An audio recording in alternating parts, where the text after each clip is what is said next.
नमस्कार। सदीरामा रोज़ाना बुलेटिन में आप सभी का स्वागत। मैं सुनीता अरोड़ा 10 फरवरी 2024 का संपादकीय प्रस्तुत कर रही हूँ, जिसका शीर्षक है रोमा जिप्सी भारत से यूरोप तक। आप सभी ने सुना है, जाना है, देखा है, कितने ही जिप्सी भारत में घूमते नजर आए हैं। कुछ लोग सोचते हैं वो यूरोप से आए, कुछ लोग सोचते हैं अफ्रीका से आए। आइए जानते हैं लेखक समीर मुखर्जी की भाषा में, उनके शब्दों में इनका कुछ इतिहास। लिखते हैं, रोमा भारत की एक मूल नस्ल है जो आज यूरोप में एक बेहद संघर्ष की ज़िंदगी जी रही है। यह समुदाय एक बंजारा यानी घुमक्कड़ वाली ज़िंदगी जीता है।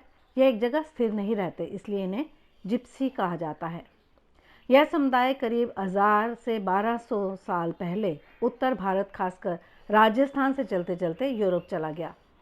डीएनए से पता चला कि राजस्थान की कालबेलिया प्रजाति का डीएनए इनसे पूरी तरह से मैच होता है, यानी कि यह राजस्थान के घुमंतु बंजारा समुदाय से हैं जो यूरोप में बस गए हैं।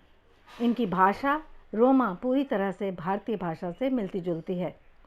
रोमा करीब 1000 साल पहले उत्तर भारत से यूरोप की ओर पलायन कर गए।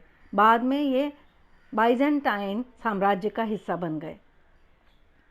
क्योंकि यह साम्राज्य अपने आप को रोमन साम्राज्य का उत्तराधिकारी मानता था, तो भारत से गए इन बंजारों ने अपना नाम ही रोमा रख लिया। किन कारणों से वे भारत छोड़कर गए या भारत में वे किस जाति से संबंधित थे, जैसे कई प्रश्न हैं जिनका सटीक जवाब अभी तक नहीं मिल पाया है। भारत छोड़ने के बाद रोमा जहाँ भी गए, उन्हें वहाँ की स्थानीय बोलनी सीखनी पड़ी।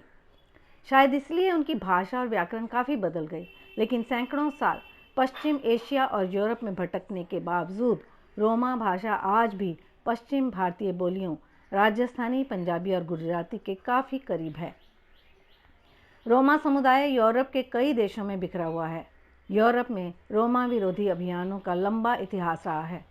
द्वितीय विश्व युद्ध के दौरान नाजी परस्त फ्रांसीसी सरकार ने भी रोमा समुदाय के हजारों लोगों को जर्मनी खदेड़ दिया था। नाजियों ने भी रोमा समुदाय पर भयंकर अत्याचार भी किए थे। यह लोग ईसाई धर्म को नहीं मानते। इनके रीति रिवाज पूरी तरह से हिंदू धर्म के हैं। क्योंकि ये काफ़ी अपराध करते हैं, इसलिए यूरोप के कई देशों में इन्हें एक अपराधी के तौर पर भी देखा जाता है। आधुनिक इतिहास में रोमा लोगों पर सबसे ज़्यादा जुल्म फ्रांस के पूर्व राष्ट्रपति निकोलस सार्कोजी ने 2007 से 2012 के अपने कार्यकाल के दौरान किया।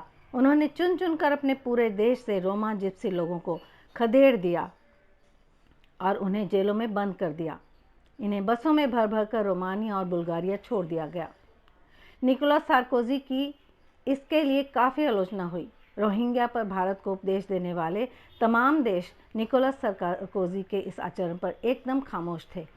बाद में जब निकोलस सार्कोजी पर कई गंभीर आरोप लगे, तब उन्हें ब्रुसेल्स में यूरोपियन यूनियन के सामने पेश होना पड़ा।